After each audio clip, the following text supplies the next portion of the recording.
देखते हैं इसरो के मिशन चंद्रयान के बारे में। तो चंद्रयान इसरो के द्वारा भेजा गया था 2008 के अंदर मून की सरफेस के ऊपर। मून की जो मैपिंग करनी थी, उसकी टोपोग्राफी, उसकी मैपिंग करनी थी इसने, और इसने वहाँ पे एक काफ़ी बड़ी डिस्कवरी की थी जिसके अंदर इसने वाटर की खोज की थी। इसने पता किया था कि जो मून की सॉइल है उसके अंदर वाटर प्रेजेंट है। ठीक है, तो अब जो है इसरो अपना एडवांस वर्जन चंद्रयान 1 का 2 भेजने जा रही है। ठीक है, उसको भेजा जाना था मई के अंदर, लेकिन वो पोस्टपोन हुई। अभी उसको अक्टूबर के अंदर भेजा जाएगा। ठीक है, तो चलिए देखते हैं। सबसे पहले कुछ फैक्ट देख लेते हैं मून के बारे में। एक तो सबको पता है हमारी अर्थ है, हमारी अर्थ की एक ही नेचुरल सैटेलाइट है जो कि है मून। ठीक है, और अर्थ से काफ़ी दूर है ये है 3,84,400 किलोमीटर। ठीक है, तो 3,84,400 किलोमीटर दूर है ये अर्थ से। एंड अर्थ की फॉर्मेशन मानी जाती है 4.54 बिलियन ईयर एगो, और उसके 70 मिलियन ईयर लेटर मून की फॉर्मेशन को माना जाता है। हालांकि इसके ऊपर काफ़ी विवाद हैं। कुछ साइंटिस्ट ये भी कहते हैं कि मून जो है अर्थ से पहले बना हुआ है या बाहर से आया हुआ है, लेकिन आपको बेसिकली जो हमें ऑथेंटिक इन्फॉर्मेशन के हिसाब से अर्थ जो थी पहले थी 4.54 बिलियन ईयर, और मून जो था वो 70 ईयर लेटर बना। और मून के फॉर्मेशन के लिए जिम्मेदार माना जाता है एक बहुत बड़ा एस्ट्रॉयड अर्थ से टकराया था, और उसकी वजह से जो प्रशांत महासागर है हमारा, पैसिफिक ओशियन है, उसके मतलब वो क्रिएट हुआ है उसकी वजह से। और उसका जो बाहर का जो डस्ट वगैरह पार्टिकल स्पेस के अंदर रिलीज़ हो गए थे, वो ग्रेविटेशन की वजह से इकट्ठे होकर उन्होंने मून का निर्माण करवाया। तो ऐसा माना जाता है। हालांकि इसके ऊपर भी काफ़ी कॉन्टेस्ट हैं, बट यही जो है सबसे मेन थ्योरी मानी जाती है कि इस तरीके से ही मून की फॉर्मेशन हुई होगी। और इसके पास में मून ने हमें क्या क्या दिया हुआ है। मून की वजह से अर्थ के ऊपर लाइफ पॉसिबल हुई है। मून जो है अर्थ की जो रोटेशन होती है, इसका टिल्ट जो होता है एक्सिस के ऊपर, उसको स्टेबलाइज करता है। अर्थ की रोटेशन मैंने आपको बताया था, अर्थ की रोटेशन पहले बहुत ज़्यादा फास्ट थी, 8 आवर के अंदर अर्थ कंप्लीट कर लेती थी। उसको स्लो किया इसने ताकि एटमॉस्फेयर को सस्टेन किया जा सके।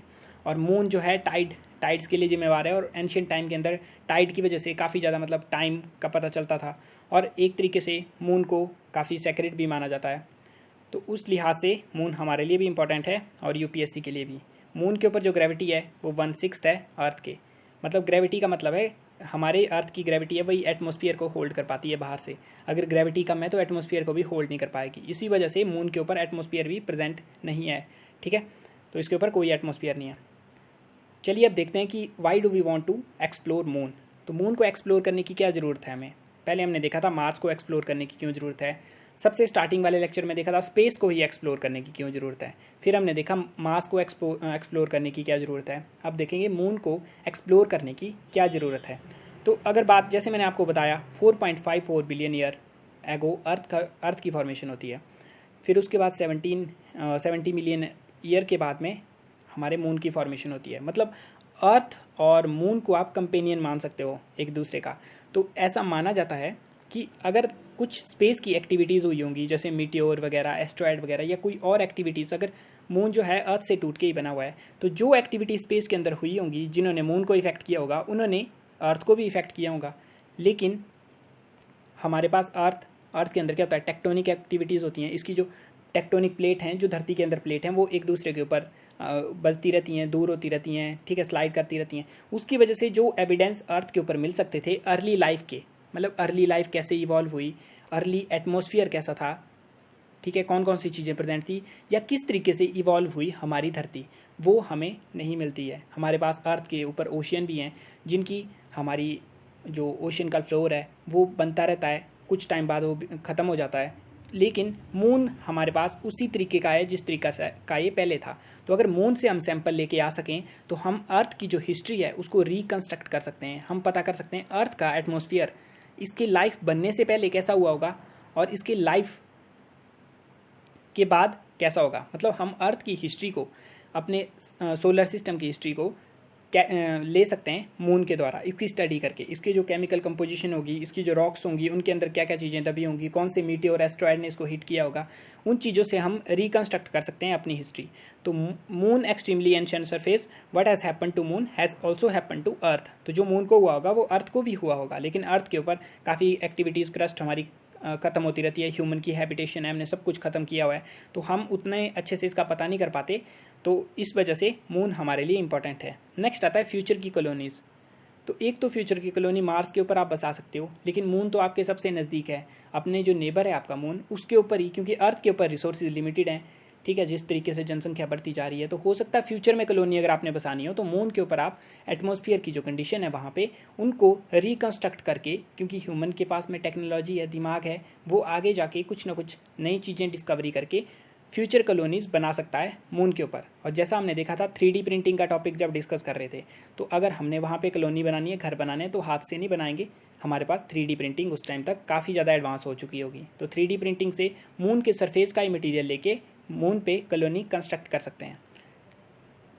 नेक्स्ट आता है how habitable planet evolve over time. तो जो हमने पहले देखा इसका सेम यही पार्ट है कि जो रहने लायक प्लैनेट होता है, पहले तो जैसे मैंने आपको बताया था अर्थ भी रहने लायक नहीं थी, इसके ऊपर भी वॉल्केनो थे, धीरे धीरे एटमॉस्फेयर की क्रिएशन हुई, तो वो सब चीज़ें, अर्थ के ऊपर मीटियोर हुए, उसकी वजह से डायनासोर हमारे ख़त्म हो गए, वो सब चीज़ें हम रिकंस्ट्रक्ट कर सकते हैं मून के ऊपर देख के।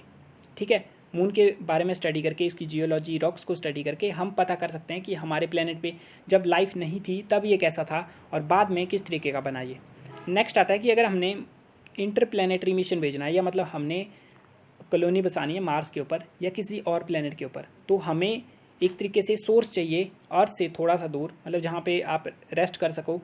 जैसे यहाँ पे अगर अर्थ है, यहाँ पे मून है और यहाँ पे मान लो मार्स है, तो बीच में हमारे पास एक बीच में रेस्टिंग फेज़ होना चाहिए जहाँ पे हमारे स्पेस क्राफ्ट रेस्ट कर सकते हैं या जहाँ से डायरेक्ट कांटेक्ट हम मेंटेन कर सकते हैं। ठीक है, तो ये इस काम के लिए मून हमारा काफ़ी अच्छा रहेगा कि हमने मिशन मार्स को मिशन भेजना है, तो बीच में हमने इसको स्टे कर सकते हैं या इक्विपमेंट मून के ऊपर लगा के उसको ऑब्जर्व कर सकते हैं। ठीक है, तो ये चीज़ें इंपॉर्टेंट हैं। फ्यूचर में टूरिज़्म बना सकते हैं मून के ऊपर जाने के लिए, जिस तरीके से स्पेस एजेंसीज हमारी आगे बढ़ रही हैं उस हिसाब से कॉलोनीज़ भी बना ऊपर। जब हम टूरिज़्म सेक्टर को बढ़ावा देंगे तो हो सकता है मून काफ़ी अट्रैक्टिव सी हमारे लिए एक तरीके से एक्टिविटी बन जाए। ठीक है, तो उसमें इसरो का भी काफ़ी बड़ा पार्ट होगा, क्योंकि इसरो की भी काफ़ी रिलायबल एंड चीपर सर्विस है। नेक्स्ट आता है हमारे पास एनर्जी रिसोर्स की बात। एक तो वहाँ पे वाटर के रिसोर्स हैं, सेकंड आता है हमारे पास हीलियम-3 के रिजर्व हैं, और ये करंट अफेयर न्यूज़ के अंदर भी है काफ़ी ज़्यादा, तो इसके बारे में आपसे क्वेश्चन पूछा जा सकता है। तो हीलियम-3 के रिजर्व के बारे में देखते हैं क्या होता है हीलियम-3। हीलियम-3 को एनर्जी रिसोर्स के तौर के ऊपर यूज़ कर सकते हैं। सबसे पहले थोड़े से बेसिक देख लेते हैं। हम आजकल एनर्जी बनाते हैं, न्यूक्लियर एनर्जी कैसे बनाते हैं? न्यूक्लियर फ्यूज़न से। फ्यूज़न का मतलब एक एटम होगा उसको हम तोड़ेंगे। ठीक है, जैसे हमारे पास यूरेनियम है, यूरेनियम एलिमेंट, इसको हम तोड़ेंगे सेपरेट पार्ट्स में, और उससे एनर्जी जो रिलीज़ होगी उसका हम यूज़ करेंगे। मतलब फ्यूज़न का मतलब किसी चीज़ को तोड़ना, एक बड़ी चीज़ को आप तोड़ोगे छोटे पार्ट्स में, तो फ्यूज़न बोलते हैं उसको, उससे बनती है एनर्जी। दूसरी टेक्निक होती है न्यूक्लियर फ्यूज़न। न्यूक्लियर फ्यूज़न सन के अंदर होता है, उसके लिए हाई टेम्परेचर चाहिए होता है काफ़ी ज़्यादा। तो न्यूक्लियर फ्यूज़न के अंदर दो एटम को आपस में जोड़ा जाता है, उससे एनर्जी प्रोड्यूस होती है। हाइड्रोजन के एटम को मिला के हीलियम बनाया जाएगा, उससे एनर्जी प्रोड्यूस होगी। उस प्रोसेस को बोलते हैं न्यूक्लियर फ्यूज़न। उसके लिए हमारे पास टेक्नोलॉजी अवेलेबल नहीं है अभी फ्यूज़न के लिए। फ्यूज़न होता है सन के अंदर, और न्यूक्लियर बॉम्ब जो होते हैं हमारे पास, न्यूक्लियर बॉम्ब में होता है फ्यूज़न। और हाइड्रोजन बॉम्ब के अंदर क्या होता है? हाइड्रोजन बॉम्ब में न्यूक्लियर फ्यूज़न भी होता है और फ्यूज़न भी होता है। जैसे मैंने बताया आपको, फ्यूज़न होने के लिए टेम्परेचर काफ़ी ज़्यादा लेके जाना पड़ता है आपको। तो पहले हाइड्रोजन बॉम्ब में फ्यूज़न होता है जिससे टेम्परेचर बढ़ता है, और उसके बाद उसका फ्यूज़न होता है। पहले एटम टूटते हैं, बाद में एटम जुड़ते हैं। तो ये सब चीज़ें होती हैं हमारी फ्यूज़न एंड फ्यूज़न के अंदर। तो जो फ्यूज़न है उससे हमें कुछ मतलब उसकी डिसएडवांटेजेस हैं, क्योंकि रेडियो एक्टिव वेस्ट उससे निकलता है, जो कि जिसको स्टोर किया जाता है अंडरग्राउंड टैंक्स के अंदर, स्टोर किया जाता है नीचे कोल माइंस वगैरह, तो उनको डाला जाता है डीप सी के अंदर। मतलब ऐसी जगह डालना पड़ता है जहाँ से वो ह्यूमन के एक्सपोजर में ना आए। अगर कई बार ऐसा हो कि डिज़ास्टर आ जाए और वो जो है एक्सपोज हो जाए ह्यूमन से, तो काफ़ी बड़ी ट्रेजेडी होगी, ह्यूमन काफ़ी ज़्यादा मरेंगे। एक तो हमारे पास वो प्रॉब्लम, दूसरी हमारे पास उसके लिए मटेरियल है, जैसे यूरेनियम मेनली यूज़ किया जाता है, वो लिमिटेड रिसोर्सेज हैं अर्थ के अंदर। ठीक है, वो लिमिटेड हैं, वो अनलिमिटेड तौर के ऊपर। क्योंकि अगर हम ऐसे देखें अपनी लाइफ को कि जैसे हम अपने लाइफ टाइम के हिसाब से देखेंगे कि 20 ईयर्स 50 ईयर्स, तो वो एक ह्यूमन की सिविलाइजेशन के हिसाब से काफ़ी कम ईयर हैं। क्योंकि हमारी सिविलाइजेशन, अगर आप अर्थ पे जीवन की बात करोगे तो करोड़ों सालों से चला हुआ है। तो करोड़ों सालों को 20-30 साल से आप कंपेयर नहीं कर सकते। ह्यूमन हैबिटेशन अगर आगे कंटिन्यू रही तो वो हज़ारों सालों तक रहेगी। तो एनर्जी की नीड जो यूरेनियम से होगी, जो पेट्रोल से होगी, वो भी एक टाइम आने पर ख़त्म होने वाली है। तो आपको एनर्जी का कोई रिसोर्स चाहिए, क्योंकि जैसे पेट्रोल है, पेट्रोल के भी जो एक्सपेक्टेड रिजर्व हैं वो भी माना जाता है कि 50 to 55 ईयर्स के अंदर ख़त्म हो जाएंगे। तो आपको जैसे हम शिफ्ट कर रहे हैं इलेक्ट्रिसिटी के ऊपर, तो एक तो हम सन के ऊपर डिपेंड हो सकते हैं इलेक्ट्रिसिटी बनाने के लिए, दूसरा न्यूक्लियर एनर्जी हमें चाहिए। ठीक है, तो न्यूक्लियर फ्यूज़न के लिए हमारे पास टेक्नोलॉजी है, लेकिन न्यूक्लियर फ्यूज़न के लिए हमारे पास टेक्नोलॉजी नहीं है। उसी के टेक्नोलॉजी को अगर हमारे पास आ जाए तो हमारे पास उसके रिजर्व हैं फ्यूज़न के अंदर जो मटीरियल यूज़ होगा। तो फ्यूज़न जैसे मैंने बता दिया, उसके अंदर हाइड्रोजन मिलेगी और हीलियम का निर्माण होगा, एनर्जी बनेगी, तो उसको कहते हैं फ्यूज़न। और फ्यूज़न के अंदर यहाँ पे हीलियम-3 के रिजर्व हैं मून के ऊपर, उसको हम एक्सप्लोर करना चाहते हैं। तो पहले देख लेते हैं हीलियम-3 क्या होता है, इसके क्या। तो हीलियम-3 हमारे लिए एक एनर्जी सोर्स के रूप में काम आ सकता है, जो कि न्यूक्लियर फ्यूज़न के अंदर काम आएगा। ठीक है, अर्थ के ऊपर काफ़ी कम होता है ये, लगभग आप 15 kg तक एक ईयर के अंदर एक्सप्लोर कर पाओगे। मून के अंदर एस्टिमेट किया गया है, हालांकि ये कंफर्म नहीं है, मतलब एस्टिमेट करते रहते हैं, 11 लाख टन इतना हो सकता है, मतलब हज़ारों सालों के लिए जो हमारी कंट्री नहीं, वर्ल्ड है, उसकी एनर्जी नीड को पूरा कर सकता है। और न्यूक्लियर फ्यूज़न का फ़ायदा ये है, जैसे मैंने आपको बताया, न्यूक्लियर रेडियो एक्टिव वेस्ट निकलता है फ्यूज़न से, जो हमारे करंट में यूज़ होते हैं न्यूक्लियर पावर प्लांट, लेकिन ये काफ़ी क्लीन मानी जाती है। ये टेक्नोलॉजी जो हमारी न्यूक्लियर फ्यूज़न की टेक्नोलॉजी है वो काफ़ी क्लीन होती है, और हीलियम-3 का यूज़ करने पे ये और ज़्यादा रिलायबल और काफ़ी क्लीन बन जाती है। ठीक है, तो वो फ़ायदे हैं। अब दूसरी बात, मून के ऊपर हीलियम-3 कहाँ से आया, तो ये हमारे पास मेन क्वेश्चन है, क्योंकि अगर मून के ऊपर आया तो अर्थ के ऊपर क्यों नहीं आया। तो हीलियम-3 जैसे न्यूक्लियर फ्यूज़न की प्रोसेस होती है, फ्यूज़न के अंदर बनता है हीलियम-3, और मैंने आपको बताया फ्यूज़न कहाँ पे होता है, सन के अंदर। सन के अंदर फ्यूज़न होता है, तो सन की जो मैग्नेटिक फील्ड है, सन की मैग्नेटिक फील्ड की वजह से उड़ते हैं। जैसे सन इतना ज़्यादा गर्म है, उसकी वजह से उसके जो पार्टिकल्स हैं, उसकी आयनाइज्ड गैसेज हैं, उनके साथ में हीलियम-3 भी उड़ के उसका जो हेलियोस्फीयर है, मतलब जहाँ पे उसकी सोलर विंड प्रवाहित होती हैं, जहाँ जहाँ से वो क्रॉस करती हैं पूरे यूनिवर्स के अंदर, जहाँ जहाँ तक वो पहुँचती हैं हमारे सोलर सिस्टम में, उससे बाहर थोड़ी सी, वहाँ तक लेके जाता है वो हीलियम-3। लेकिन हमारे पास जो सोलर डस्ट है, मतलब सोलर सन से जो निकलने वाली रेज हैं, जो पार्टिकल हैं, आयनाइज्ड गैसेज हैं, उनको प्रोटेक्ट करने के लिए अर्थ के पास क्या है, magnetic field. Earth magnetic field से रोक लेता है उनको, तो अर्थ के ऊपर हीलियम-3 नहीं आता। लेकिन मून के पास में मैग्नेटिक फील्ड नहीं है, तो इसके अंदर वो डायरेक्टली आ जाता है। इसके पास एटमॉस्फेयर भी नहीं है, तो इसके पास डायरेक्टली आ जाता है वो, और सोलर डस्ट मून के ऊपर फॉल होके धीरे धीरे काफ़ी सालों से स्टोर हो गई है वहाँ पे। ठीक है, और नासा ने डिस्कवर कर लिया था हीलियम-3 को 40 ईयर एगो, जब उनके मिशन गए थे, मैन मिशन गए थे, अपोलो मिशन, तो उस टाइम उन्होंने डिस्कवर कर लिया था। ऐसा नहीं है कोई नया हमने डिस्कवरी कर ली कि हीलियम हमने अभी रिसेंट के अंदर पैदा किया, लेकिन हमारे पास टेक्नोलॉजी नहीं थी, मतलब अभी भी नहीं है टेक्नोलॉजी, लेकिन अब डिफरेंट कंट्रीज़ ने प्लान बनाए हुए हैं इसको एक्सप्लोर करने के। टेक्नोलॉजी नहीं थी और इसके बारे में ज़्यादा सोचा भी नहीं गया, क्योंकि हमारे पास पेट्रोल उस टाइम काफ़ी ज़्यादा था एंड यूरेनियम के रिजर्व, तो इतना ज़्यादा इसके बारे में ध्यान नहीं दिया गया। लेकिन अब सोच रहे हैं कि टेक्नोलॉजी की एडवांसमेंट की जाए और माइनिंग की जाए मून से माइनिंग करके अर्थ के ऊपर लेके आया जाए इसको। तो इसका फ़ायदा क्या है, जैसे हीलियम का प्रोसेस के अंदर अगर आपको बताऊंगा मैं, तो आपको फ्यूज़न के लिए हाइड्रोजन एटम को कंबाइन करना पड़ता है, प्लस करना पड़ता है। हाइड्रोजन के 3 आइसोटोप हैं, प्रोटियम, ड्यूटीरियम एंड ट्रीटियम। तो ड्यूटीरियम और ट्रीटियम मेनली यूज़ होते हैं जो फ्यूज़न रिएक्शन के लिए रिस्पॉन्सिबल होते हैं। तो आप हीलियम की एडवांटेज यहाँ पे समझिए। सबसे पहले हमारे पास ड्यूटीरियम और ट्रीटियम, तो ये दोनों मिलेंगे, ये दोनों मिलके क्या बना रहे हैं, एनर्जी। ठीक है, एनर्जी बनाते हैं। आपको इतना याद करने की जरूरत नहीं है, अगर आपको कम्प्लेक्स लग रहा होगा ये चार्ट। यहाँ पे सिर्फ एक बात मैंने आपको बतानी है, उसके लिए मैंने ये चार्ट बनाया हुआ है। तो यहाँ पे हमारे पास आता है ड्यूटीरियम ट्रीटियम जब मिलता है तो ये बनाते हैं 17.6 मिलियन इलेक्ट्रॉन वोल्ट, इतनी एनर्जी ये बनाते हैं। ठीक है, जब ड्यूटीरियम मिलते हैं तो यहाँ पे एनर्जी 3.3 4.0। जब ड्यूटीरियम और हीलियम-3, जो कि हीलियम-3 हम ऊपर से लेके आएंगे, वो क्या बना रहे हैं 18.4, मतलब सबसे ज़्यादा एनर्जी यही बनाते हैं अगर फ्यूज़न होगा तो। अगर आप हाइड्रोजन के आइसोटोप एक केमिकल कंपोजिशन होती है, न्यूट्रॉन के आधार के ऊपर नापते हैं उनको, तो एक ही एटम जैसे हाइड्रोजन है हमारे पास, हाइड्रोजन डिफरेंट फॉर्म में एग्जिस्ट कर सकता है। तो ये एग्जिस्ट करता है 3 फॉर्म में, protium, deuterium and tritium, in form में, और ड्यूटीरियम ट्रीटियम से फ्यूज़न होता है।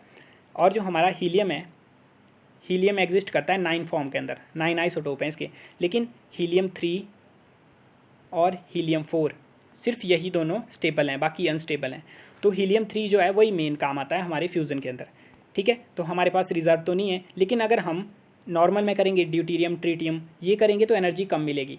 लेकिन अगर ड्यूटेरियम को हाइड्रोजन का जो आइसोटोप है उसको हीलियम के आइसोटोप 3 के साथ में कंबाइन करेंगे तो हीलियम 4 बनेगा और एक हाइड्रोजन का एटम, मतलब यहाँ पे सबसे ज़्यादा एनर्जी बन रही है 18.4। और हीलियम 3 को करेंगे तो भी हमें इतनी ज़्यादा एनर्जी नहीं मिलती। एक रीज़न तो ये है हीलियम 3 को एनर्जी रिसोर्स के ऊपर रूप में यूज़ करने का।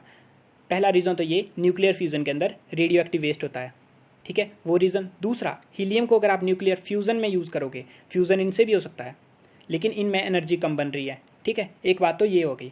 तो हीलियम 3 का यूज़ करेंगे तो एनर्जी ज़्यादा बनेगी। और दूसरी बात, अगर आप यहाँ पे ऑब्जर्व करोगे, जब ड्यूटेरियम ट्रिटियम जुड़ते हैं तो एक न्यूट्रॉन बनता है, ठीक है, यहाँ पे भी न्यूट्रॉन बन रहा है लेकिन यहाँ पे हाइड्रोजन बन रहा है, मतलब एक सिंपल हाइड्रोजन प्रोटोन बन रहा है यहाँ पे, ठीक है। तो इसका हमें फ़ायदा हो जाता है। एक तो ये ऊपर वाली प्रोसेस है, इनमें एनर्जी लॉस होता है, और ये जो न्यूट्रॉन होता है इसको कंटेन करने का भी काफ़ी इशू होता है। लेकिन आप सिंपल प्रोटोन यहाँ पे बनेगा तो उसको कंटेन करने का भी कोई इशू नहीं होता। मतलब ड्यूटेरियम प्लस हीलियम 3 ये काफ़ी क्लीन एनर्जी बनाएंगे, ठीक है, उसके ऊपर एनवायरनमेंट के ऊपर इफेक्ट नहीं करेंगे और एनर्जी भी ज़्यादा बनाएंगे। तो ये हमारे पास सिंपल प्रोसेस है। न्यूक्लियर फ्यूज़न यहाँ पे हो रहा है, ड्यूटेरियम ट्रिटियम में करेंगे तो हीलियम बनेगा, एनर्जी रिलीज होगी और हमारे पास न्यूट्रॉन बनेगा जिसको कंटेन करने का इशू है हमारे पास, और वो एनर्जी लॉस भी करेगा। लेकिन जब हमारा ड्यूटेरियम और हीलियम 3 मिलेंगे तो एक प्रोटॉन बनेगा सिंपल हाइड्रोजन, और हमारे पास एक हीलियम बनेगा हीलियम 4, और एनर्जी रिलीज होगी प्रोसेस के अंदर। तो काफ़ी क्लीन एनर्जी है ये हीलियम की। तो बेनिफिट ये है, nuclear fusion radioactive waste generate करता है और हीलियम 3 कोई वेस्ट जनरेट नहीं करेगा। तो इसकी क्वांटिटी देख ली। इसको माइन करने के लिए काफ़ी ज़्यादा हमें मेहनत करनी पड़ेगी। अभी हमारे पास उतनी टेक्नोलॉजी भी नहीं है, लेकिन डिफरेंट कंट्री जैसे नासा वगैरह, जापान, चाइना, तो वो सब कंट्रीज़ ने अपने मिशन चलाए हुए हैं। उन्होंने डिक्लेयर किया हुआ है कि हम माइनिंग में इंटरेस्टेड हैं, ठीक है। और इसरो की भी, अभी इसरो ने कोई फॉर्मली तरीके से बोला नहीं है कि हम माइनिंग करने वाले हैं, कब करने वाले हैं उसके ऊपर, लेकिन इसरो ने बोला है कि हम भी माइनिंग के लिए इंटरेस्टेड हैं। तो आगे हम भी प्रोसेस के अंदर आगे बढ़ेंगे। नेक्स्ट आता है इसको एक्सट्रैक्ट कैसे करना है। तो जैसे मैंने आपको बताया, सन डस्ट आके सीधा मून के सरफेस के ऊपर गिरी हुई है, तो इसका कोई मतलब रॉकेट साइंस नहीं है ज़्यादा।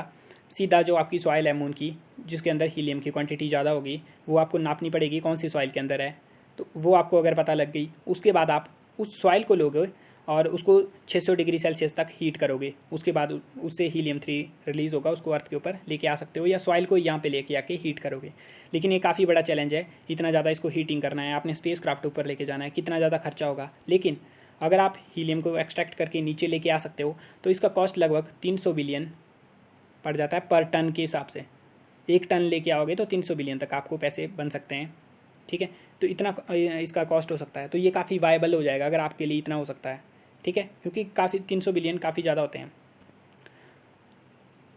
नेक्स्ट पढ़ेंगे हम चंद्रयान के बारे में। तो चंद्रयान मिशन, इंडिया के चंद्रयान मिशन के बारे में पढ़ते हैं। हमने देख लिया अभी तक मून को क्यों स्टडी करना है, ठीक है। फिर करंट अफेयर हमने कवर कर लिया, हीलियम 3 जो कि मून के ऊपर है, उसको क्या करना है, कैसे एक्सट्रैक्ट कर सकते हैं उसको, और उसको एक्सट्रैक्ट करने के फ़ायदे क्या क्या होंगे, किस तरीके से न्यूक्लियर फ्यूज़न रिएक्शन के अंदर हम अपने एनवायरनमेंट को क्लीन कर सकते हैं, कोल से छुटकारा पा सकते हैं, ठीक है, न्यू टेक्नोलॉजी में एडवांसमेंट करके। तो ये सब हमारे फ़ायदे होते हैं अगर हम हीलियम 3 को यहाँ पे ले आने में सक्षम हो जाते हैं। तो नेक्स्ट आता है हमारे पास Chandrayaan 1 mission. Chandrayaan 1 mission India ने लॉन्च किया था।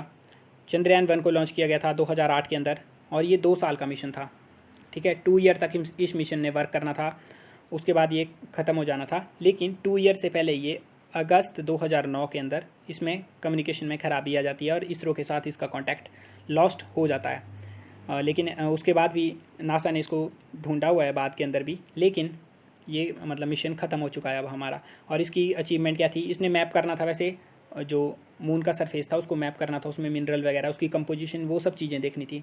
इसके अंदर एक तो ऑर्बिटर था, ऑर्बिटर मतलब एक ऑर्बिटर था, मतलब जो जैसे ये मून है, ऑर्बिटर का मतलब जो ऑर्बिट करेगा, ऐसे अगर अर्थ से हमने छोड़ा तो वो ऑर्बिट करेगा, इसको इस तरीके से करता रहेगा। और एक इसमें इम्पैक्टर था। इम्पैक्टर का मतलब है इस तरीके से, इम्पैक्टर का मतलब कोई चीज़ छोड़ी जाएगी जो कि इम्पैक्ट करेगी, कुछ गड्ढा खोदेगी या किसी चीज़ को बाहर निकालेगी। जैसे मान लो यहाँ से हमने ऑर्बिट फेंका, इसी के साथ ही एक इम्पैक्टर भी छूटा और उसने यहाँ पे गड्ढा कर दिया। अब ये जो ऑर्बिटर है ये उसको ऑब्जर्व करेगा, इसी चीज़ को ऑब्जर्व करके जो हमारा चंद्रयान 1 था उसने मून के ऊपर वाटर की डिस्कवरी की थी, ठीक है। उसने पाया था कि जो मून की सॉइल है उसके अंदर वाटर है, इम्पैक्टर की वजह से। लेकिन अब हमारा नेक्स्ट जो मिशन है ये इससे भी ज़्यादा एडवांस है। चंद्रयान 2 मिशन इससे भी ज़्यादा एडवांस है। पिछले वाले मिशन में क्या था, एक ऑर्बिटर और एक इम्पैक्टर जो कि सिर्फ उसके ऊपर गिरना था, उसने इम्पैक्ट करना था, उसको थोड़ी सी मिट्टी खरोचनी थी और ऑर्बिटर ने उसको ऑब्जर्व करना था। लेकिन अब हमारे पास क्या है, Chandrayaan 2 will be N advanced version of previous Chandrayaan mission 1। और चंद्रयान 2 जो है, इसके अंदर हमारे पास दो चीज़ें होंगी, दो मॉड्यूल होंगे, एक के अंदर ऑर्बिटर, दूसरे के अंदर लैंडर। ठीक, ये दो चीज़